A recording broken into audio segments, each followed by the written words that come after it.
Hi everyone, welcome back to my channel, The Growth Chronicles with Mosam.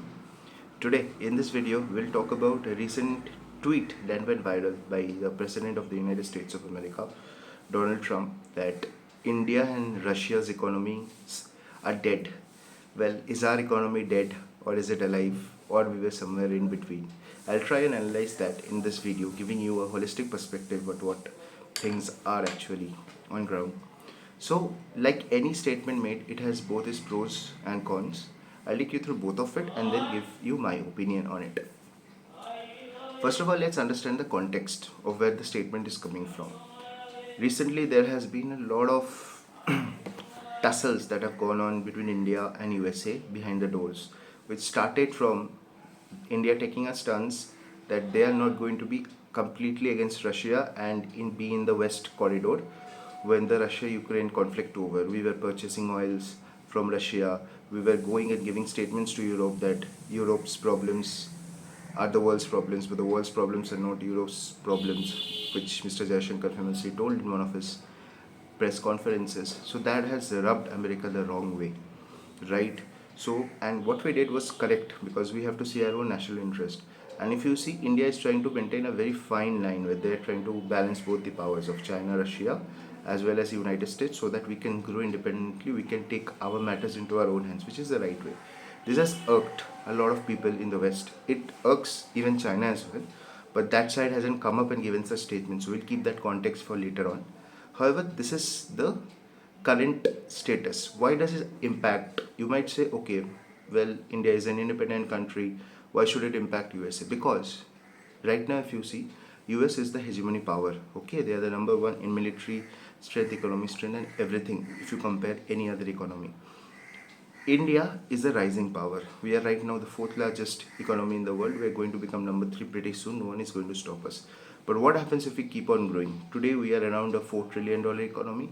What happens if this grows to 10, 15, 20, which India is projected to do, by the way, because we have demographic dividends, we are growing, we are starting to manufacture stuff, we're increasing our startup ecosystem, we are trying to retain the best talent, so we are doing a lot of stuff. So that is going to be a huge dent to the American market because people will prefer India right now more and India will rise in the globe, which is not okay for the Americans sitting over there, right? So that is the main context over here.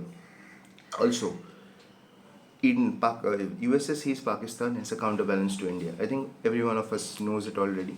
So hence those statements that one day India might buy oil from Pakistan. Anything can happen, by the way. Okay, we have seen the Indian government pull off that wonderful Operation Sindoor, and right now we are playing a match with Pakistan in the Asia Cup, which is not called for, to be honest. We should not have any ties with that terrorist nation and with those people as well. As simple as that. Simple. Categorize them as terrorist.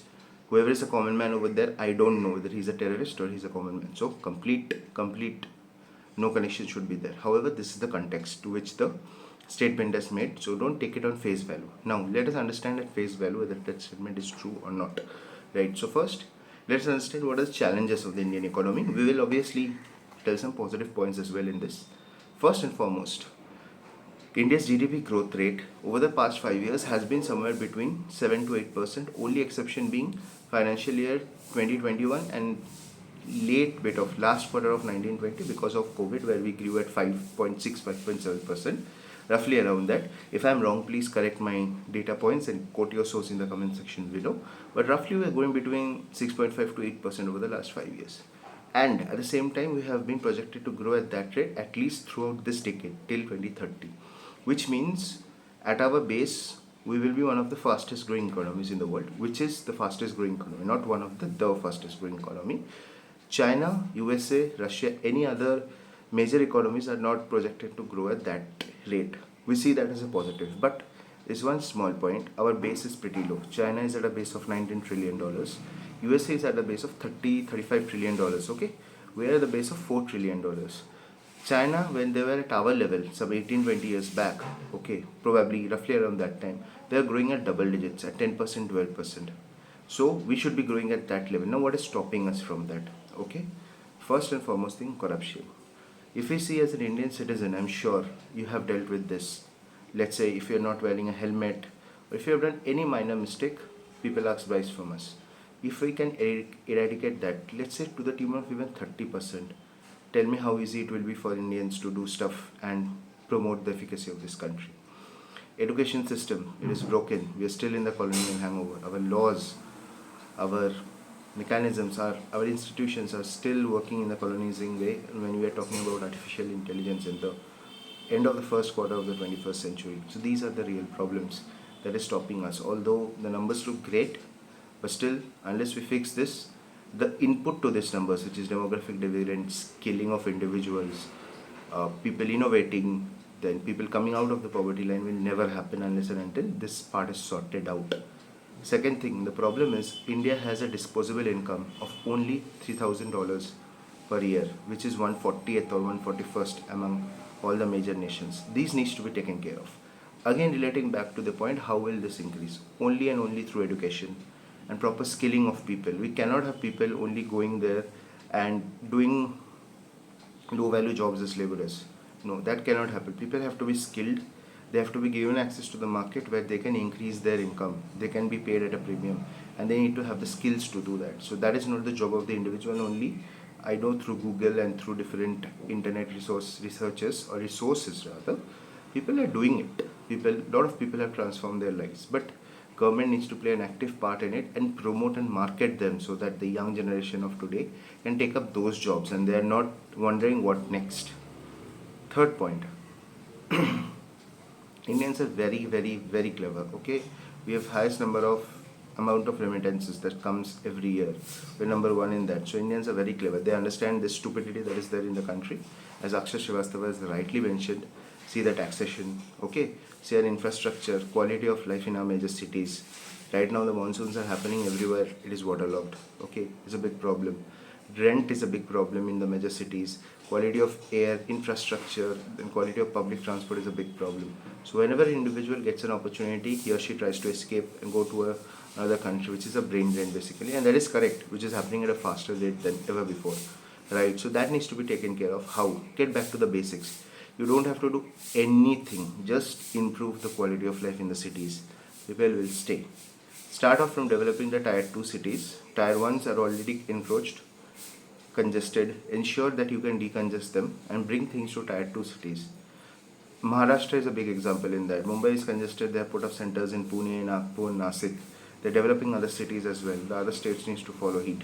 That needs to be done, right? Then you will see number of people leaving the country will be lesser. Second, improve your taxation system. What is this? Only 2 to 3 lakhs of the entire population of 150 CR are just paying taxes and carrying the burden of the nation. So that was going to happen. The people will get frustrated. We are doing hard work. In corporate, there are no labor laws. There is nothing. We have to work 10 to 12 hours. We do not get overpaid. If we lose our jobs, there is nothing. We have to pay 30%, 20%, 10% income tax, whatever bracket you fall in. We have to pay our toll taxes on our roads for those horrible roads. If we go out for a meal, we have to pay GST, whatnot. But still, there are no facilities for us in case to show that even if we are paying income tax, we are getting something in return. And only year on year, our taxes increase. So that's not on. We need to fix these two problems.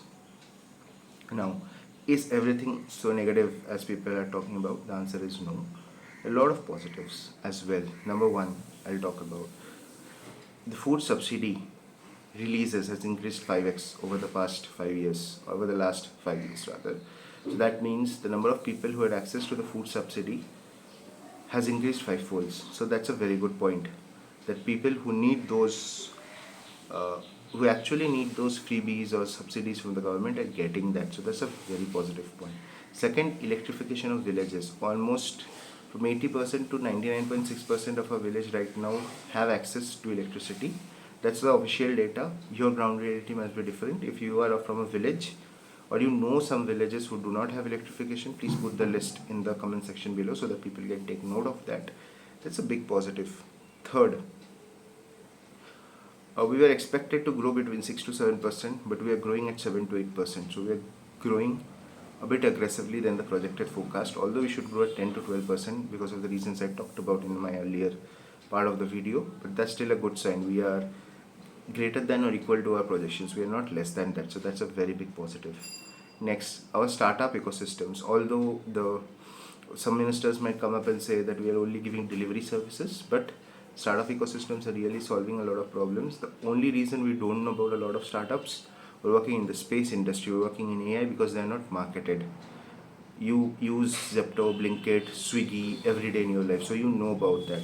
You do not use the other, like solar technologies. There's so many startups coming up.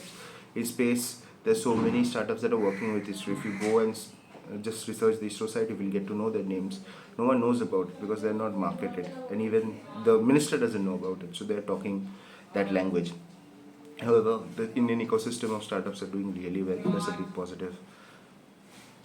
The biggest asset at hand is our people. We still have a median age of 28, 29. So that means our people, number of young people joining the workforce every year is projected to increase till at least 100 years of our independence at 2047. If we do not take advantage of this right now, then it becomes a problem. Unemployment is high. We need to reskill them. We need to ensure that they get trained in high earning skills so that they get paid well. That will help you increase your disposable income. That will help you make this job more lucrative for all the people. So yeah, now my opinion, everything is not as bad as it seems, everything is not as good as it seems. We are doing well, we are going to become number 3, but for us to become number 2 within the 100-year independence timeline, we have to sort a lot of problems which we need to work on immediately. Basics, eradication of corruption, improvement of the education system, improvement of public infrastructure, access to high quality skills, not education, skills, better quality of air, better public infrastructure, and most importantly, better civic sense among people. If we are able to crack these 7 things, 7 pillars, I think we will be doing good, and our disposable incomes will increase, and a lot of people will stop going away. Taxation and all those points will be there, but we need to cover them up. I understand that. So yeah, that's my analysis of the situation. I've given you the context, given you the pros and cons of the Indian economy, my own opinion. If you feel there's any different opinion to it, please be civil. Write that in the comment section below. If you have liked the content, please do like, share, and subscribe to my channel. Thank you so much for tuning in. Mosam Datta signing off.